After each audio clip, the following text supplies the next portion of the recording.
Hello everyone. So this week's lab is kind of our catch-all lab for fractography, the study of fracture in materials. So it has two main parts. The first is we're going to look at our steel samples that we tested in the first lab. Here are our 3 steel samples. I have cut them with the abrasive saw similar to how you did when making mounted samples.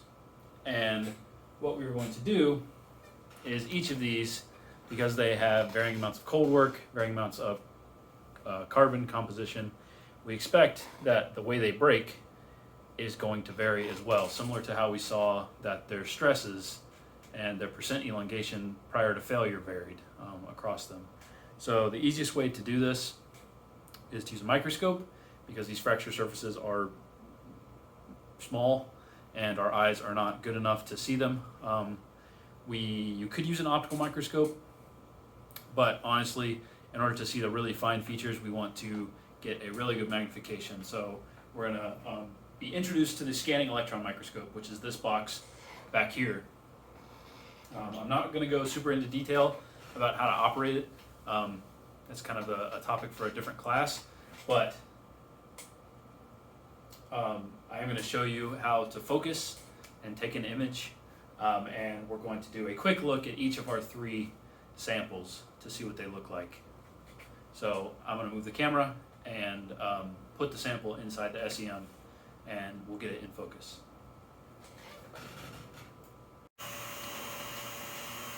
Okay, so here is our SEM screen. I know there's quite a lot here. It's a little intimidating.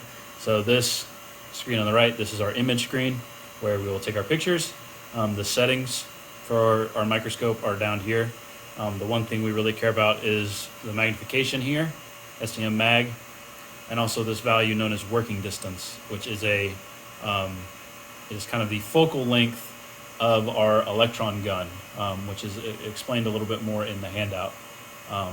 So in order to focus an image, we can either change the height of an image by raising it or lowering it, something similar to an optical microscope, or we can actually raise and lower the height of the SEM beam and have it focus, and that is what this working distance is. So we're going to turn on the SEM gun, our chamber. Here's our sample and our 3 little guys sitting in there. This is our stage control, and this is the microscope controls, which are also here. So we're going to turn on our SEM gun using this button down here.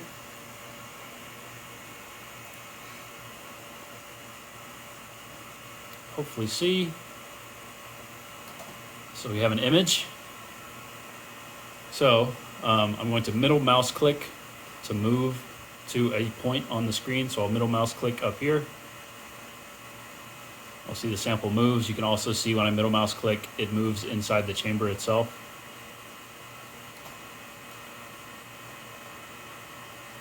So this is our tallest sample. Right now it is out of focus, as you can see. So what I'm going to do is on this guy here, I can select the magnification, the working distance. This is known as the stigmators, which is a focal parameter, brightness and contrast, and image capture. So what I'm going to do is I'm going to select working distance, and I'm going to change that to, if you look on the bottom left, you can see I am changing the working distance. I'm decreasing it. So I'm bringing the focal plane of the beam up. As I do that, the image is should be becoming more in focus. So it is, but you see we're at a pretty low magnification. We're at 90 times. So I'm going to select magnification on the top up here, and I'm going to go to a serious magnification. Let's go to 500 times, just for fun. And I will adjust the working distance again until I can get it in focus. Hopefully you can see it is getting better. Still, though, 500 times, really not that much. So let's go to, let's say, 1,500 times magnification. Okay, so we're seeing some real features here. And we're going to right click and we're going to autofocus the working distance. We can do this. So this does its best to place the working distance so that it is even with the top.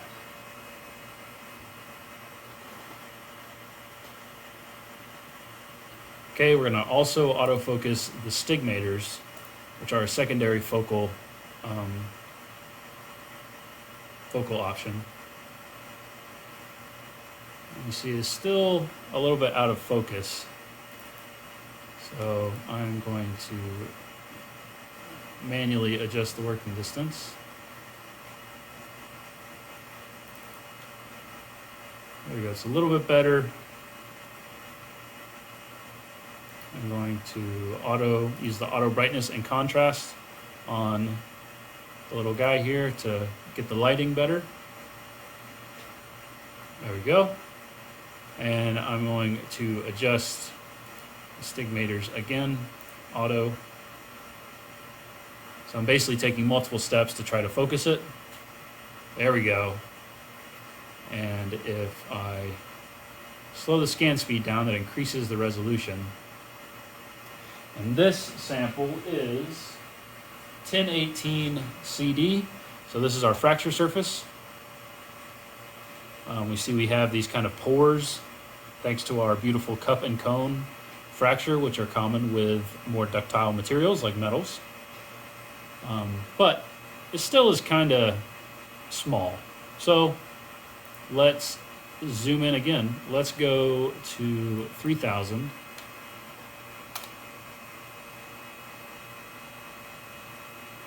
So again, we're a little bit out of focus here. So I'm going to readjust the working distance.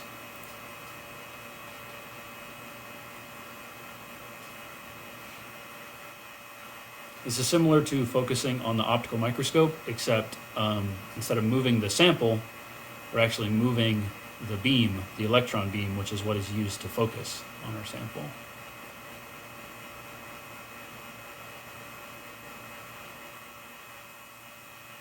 Okay, and then I'll adjust the stigmators, and what those are, those change the shape of the beam. So it's another way to focus.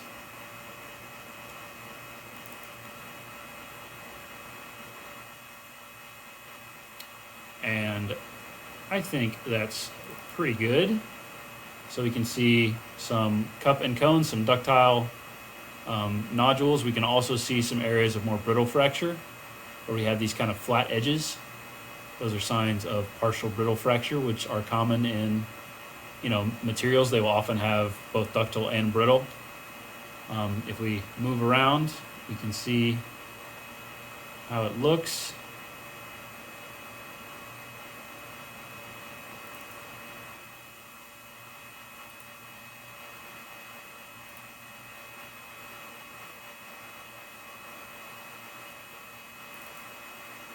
There we go.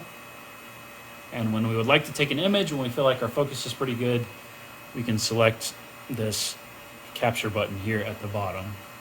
But real quick, I'm going to do this. Okay, and I am going to take a picture.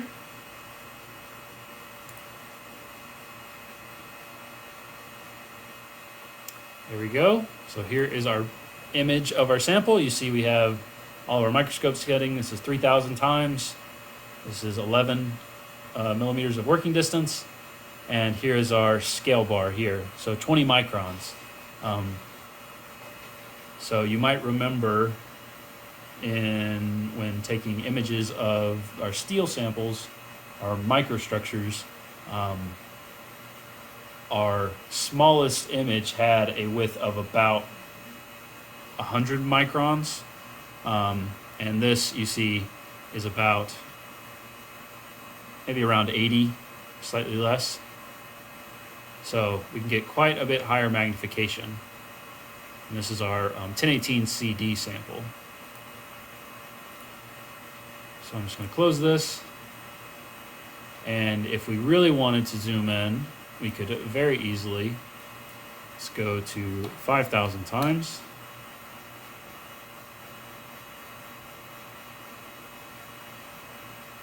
You see when we slow our scan speed down, you really can see these kind of pores, which are features of more ductile fracture. But we also have these kind of areas where we have less pores, kind of these flat edges like this guy here, or this surface here, down here at the bottom, which are areas of, brittle fracture. They both exist in our one sample, which is pretty cool. Okay, so we're going to zoom out.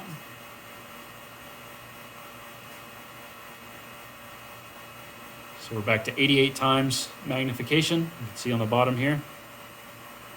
And we will move to our next sample.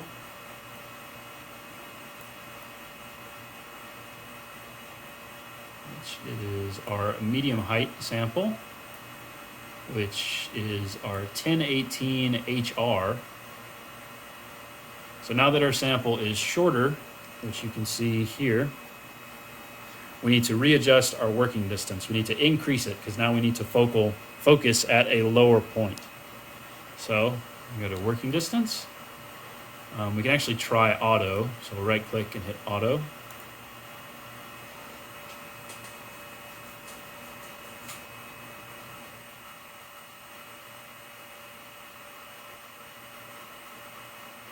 Okay, that's pretty good. We're only at 88 times though, so we can zoom in. So let's zoom in. Let's go to 1,500 again. 1.5. Okay, we're going to auto our working distance again.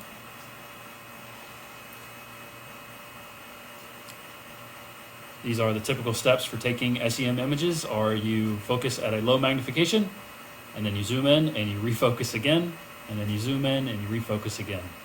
It is a fairly common step-by-step process. So that actually looks like it made it a little worse, but we will autofocus our stigmators, which is this button below working distance.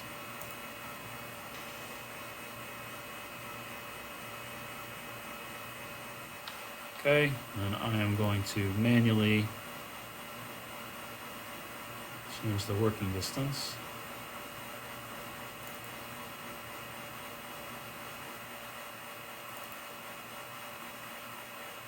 So it's still out of focus, so I will give stigmators another try.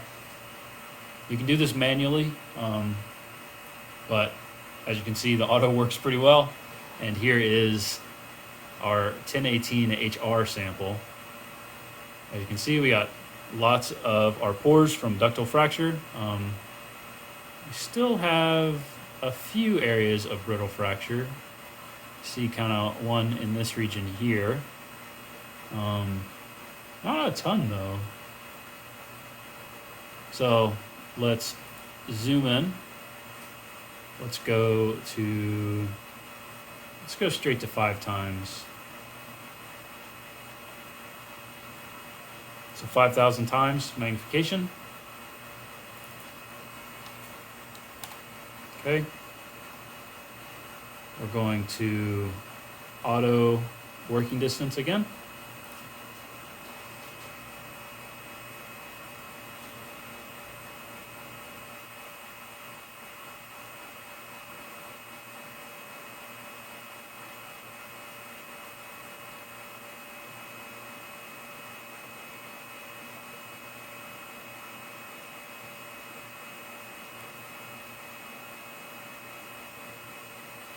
Okay, that's pretty good, and we'll do auto stigmators one more time.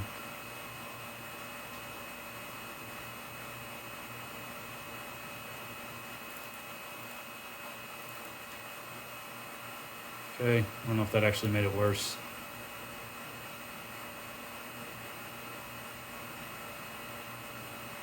There we go. And we will go ahead and auto brightness and contrast. And we'll take our image.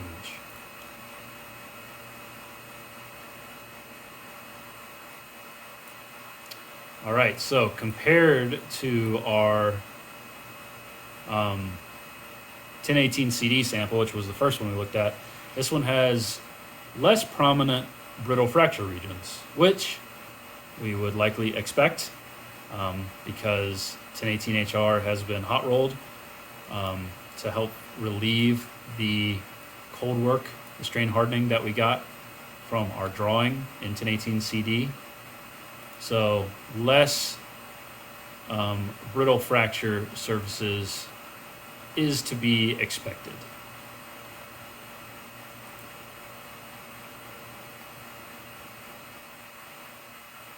But if you look, we still have some. So kind of hard edges like down here.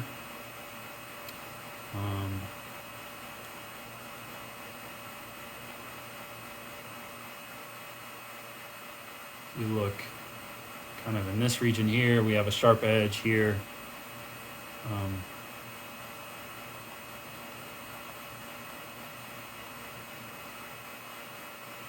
So you do have some brittle fracture still. Okay, so that's 1018HR. And now we will go look at our final sample, which is 1045 CD. So this sample we expect to have both the highest, it has the highest carbon content, also the least ductile. And again, this sample, if you look on this top right box here, it is the shortest out of all three, which means we need to increase our working distance again.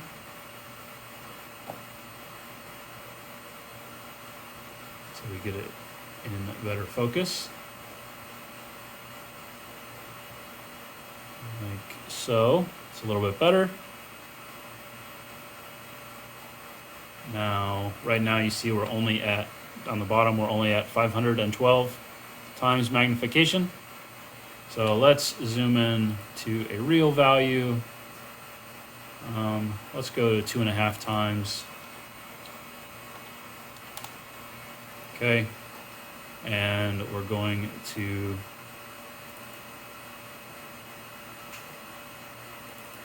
auto our stigmators since our working distance is already pretty close. Okay, now we're going to auto our working distance, autofocus.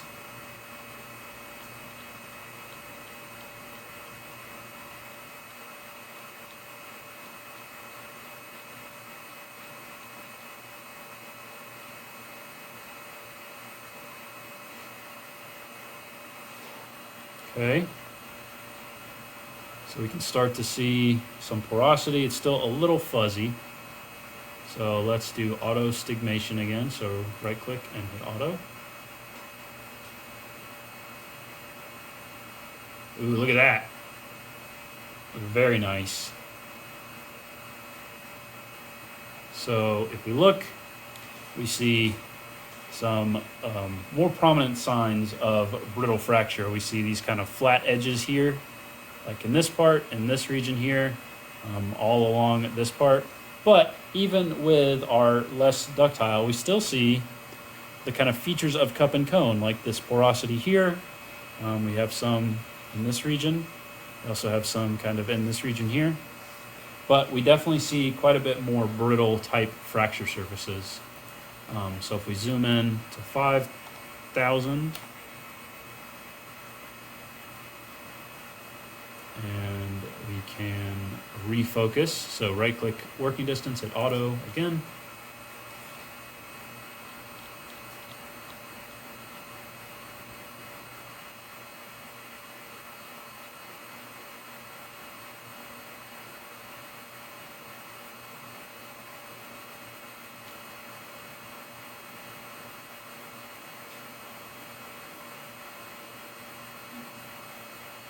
Thinking about it, there we go.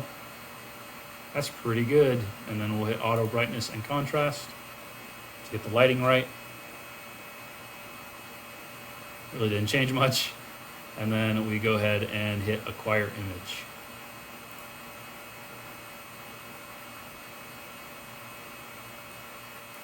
Here's our picture. So we see with our 1045 CD, we zoomed in on a very prominent kind of brittle fracture surface, these flat edges. But we still see some of the porosity, like on the walls here, kind of in this region. Also, in this lower region, we see some porosity, and kind of in this region, we see some porosity. So we still have our cup and cone ductile fracture surfaces along with our brittle fracture surfaces. And if we move along our sample, we see kind of more of the same. This region has a little bit higher, looks like higher concentration of brittle or ductile fracture. But even in here, we see brittle fracture kind of here. We see some here, also right here.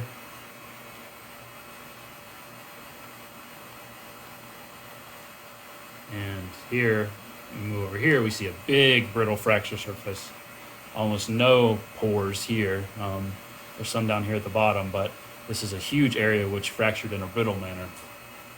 So it kind of quickly broke.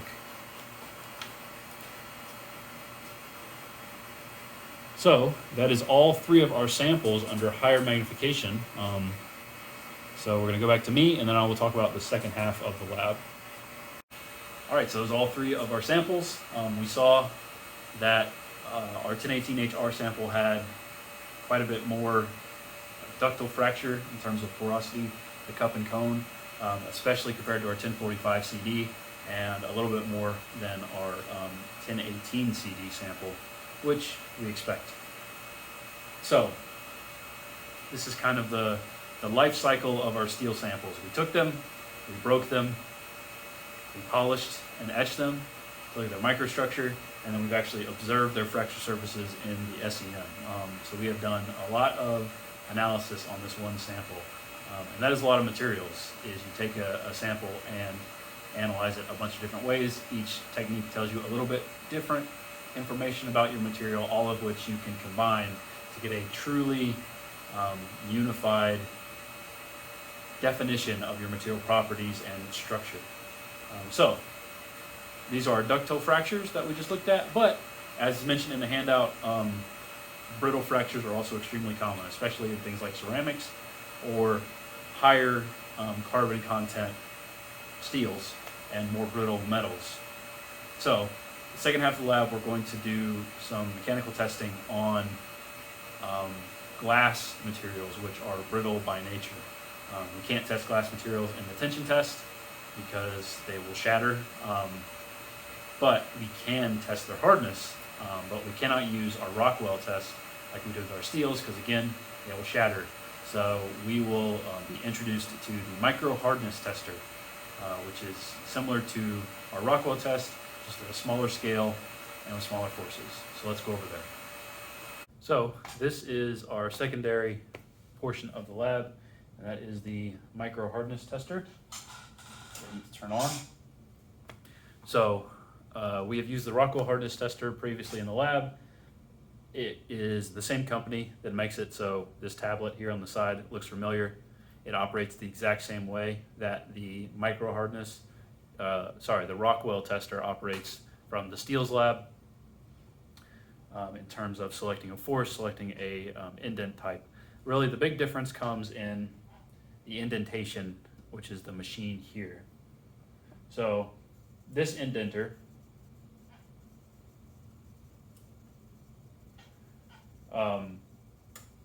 has the ability to perform two different micro hardness tests.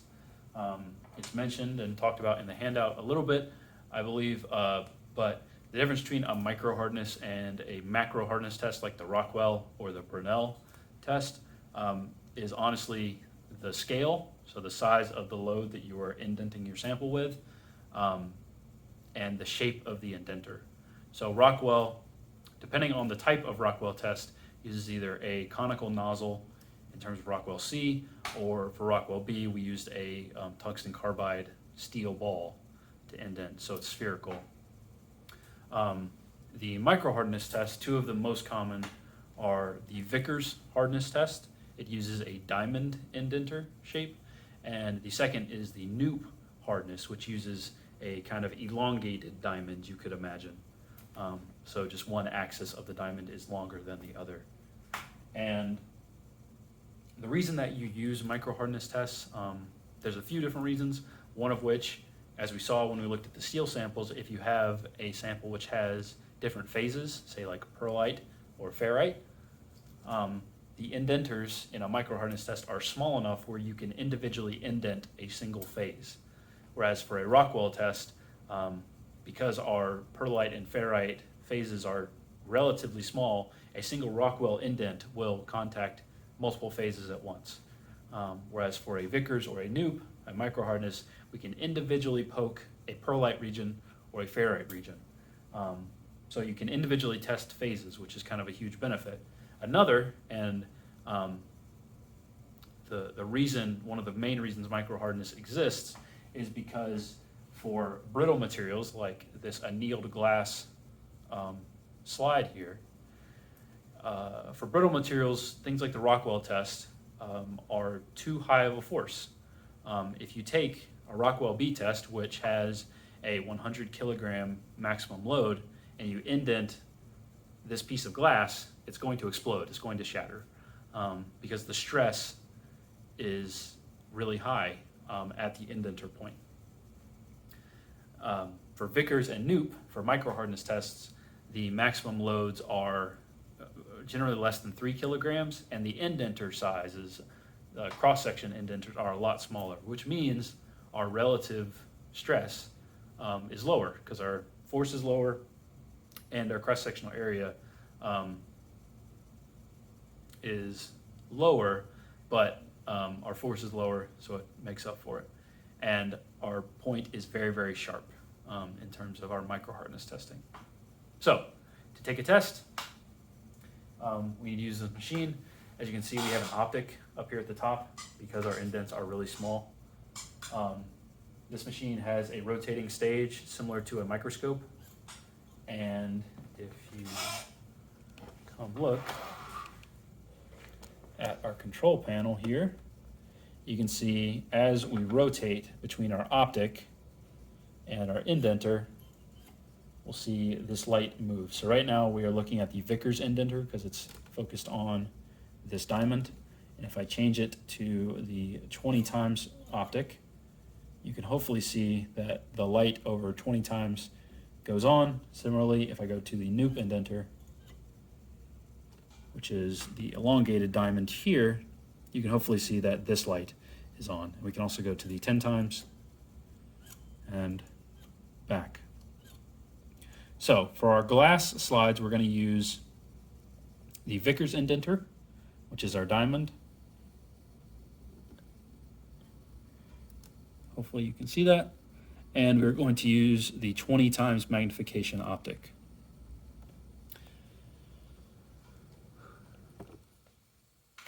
So because all of the focusing is done through the optic and there's not a secondary screen to view, it's kind of hard to show you getting it in focus. But the way that we mount our sample is it sits on this little stage here. And this stage we can rotate. And as we rotate it, this plate goes up and down. So I don't know if you can tell, but our stage is dropping, and we have these two kind of clips that hold our sample in. So to load our sample, first I have written on the top surface with a marker to make it easier to focus on. Often when you're dealing with glass, because it is so smooth and flat, it is difficult to focus. So I'm going to put it in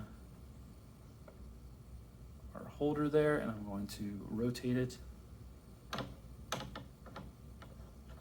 know it's hard to see. I apologize. Doing a one-man job here. And we just want to raise the stage so that it is tight underneath our grips and it will not move. So if we look, we can see that the glass is under there and I can't push it with my fingers, so it's nice and stable.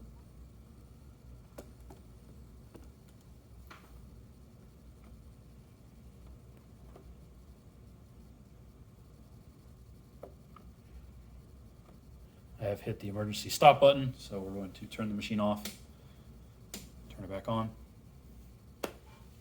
So, in order to focus with our micro hardness tester, the way that we do it is this thing has a fun feature where the stage can only go down if you are on the indenter. So this one is our Vickers, and it can only go up if you have the optic installed.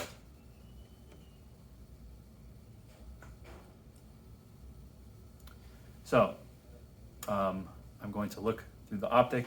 Our stage controls are all down here. So you can hopefully see we have our up and down arrows. Here is our test selection and our start button. So I'm going to do my best to get it in focus, and then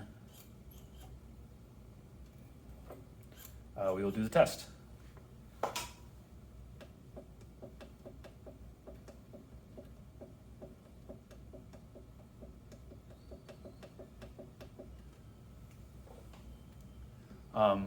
There's two knobs here that control the X and Y of the stage, so you can move it around.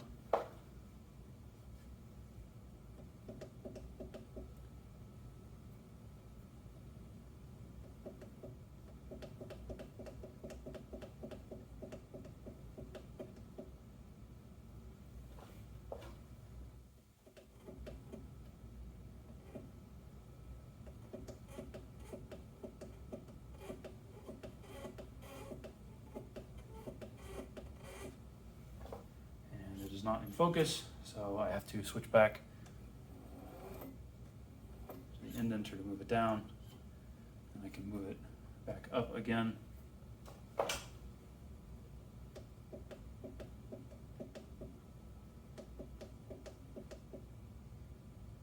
There we go. So I have it in focus. You can't really see it, but once it's in focus in the optic, that means it's at the right height for the indenter. So I have set in here already the load. We are going to do 1 kilogram force for our annealed glass. So we're going to rotate it back to the Vickers, and I'm just going to hit the start button down here. And it gives us our similar testing that we saw when we performed the Rockwell test.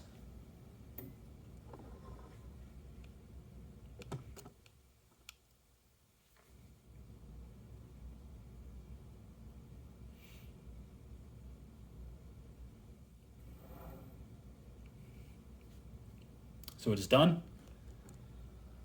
So, unlike the Rockwell machine, which calculates our hardness for us, for the Vickers machine, we have to calculate it ourselves. It's really not that hard. The Vickers indent is a diamond, and the way that you calculate it is you take the average of the two diagonals of the diamond. So once you have indented your sample, normally we will do 2 or 3 indents per sample to get a good average. We then are going to take it over to the microscope and look at our indent and measure our diagonal. So let's go do that.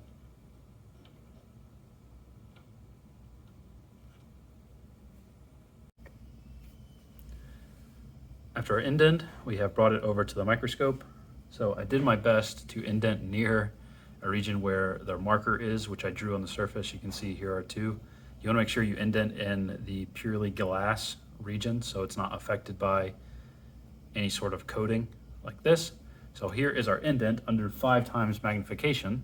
And if we zoom in to 10 and then 20 times, you can actually see our Vickers indent. So we have this very nice diamond structure, which I will center. And because our sample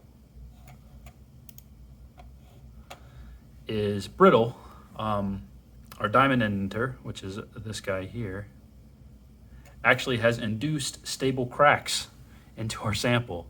So we see we have one going off from each of our angles. This guy's a little offset. So our goal for this lab is we're going to take our indents and we're going to measure what we call 2A, and 2A is the distance across the diagonal here. So I'm going to go up here to measure. First, actually, I'm going to make sure that my objective is right, because that defines measurement. So I'm on 20 times. And we'll throw our scale bar on there. So I'm going to measure our 2A, which is the length across our diagonal.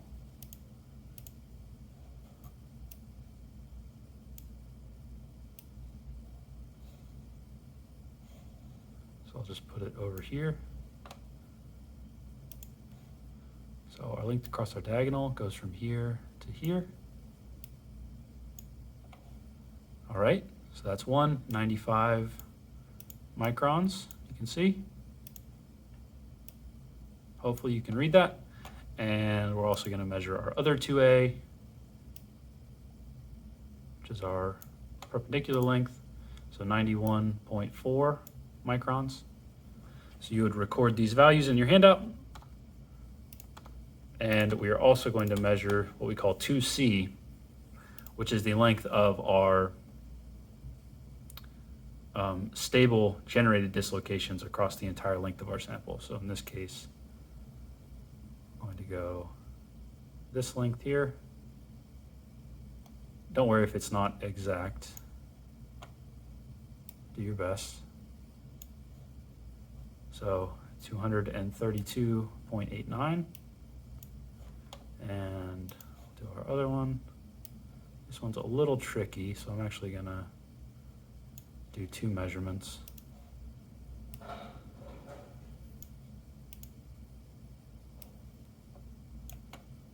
So we have 130 and 131. So these two together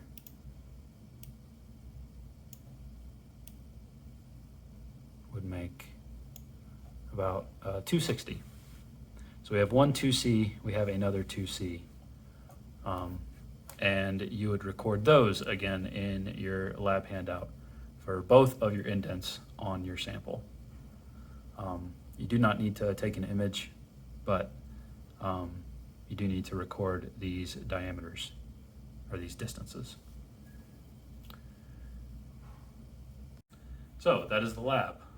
We have looked at the fracture surfaces of our steel samples at different magnifications. We saw with our scanning electron microscope, we are able to very easily get to magnifications in the thousands of times compared to our optical microscope, which really can go up to 100 in terms of the optic, and then 10 times with a magnifier. So our optical microscope that we have are limited to 1,000 times. And for the SEM, we very easily took images at 5,000 times.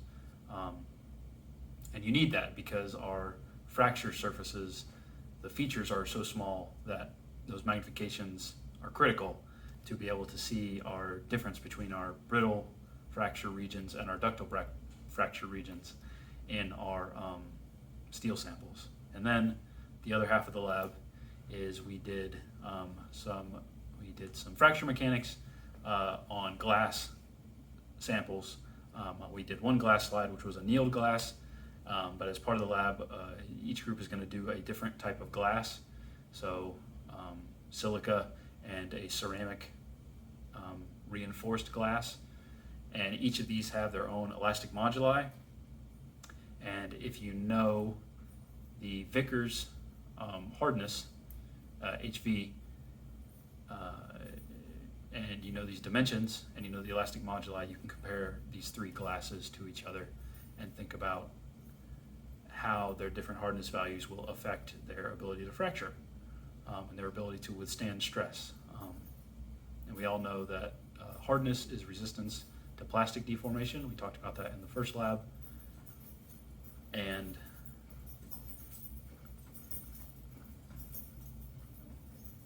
materials with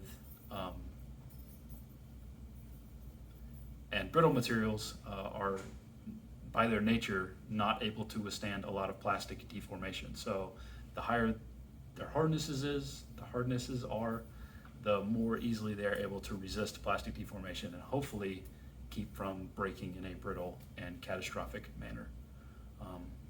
So that is the lab. It's a little bit easier than polishing and etching, but as important, because fractography is a critical topic that needs to be covered and discussed when we're talking about materials that you might use for engineering design and selection. Okay, thank you.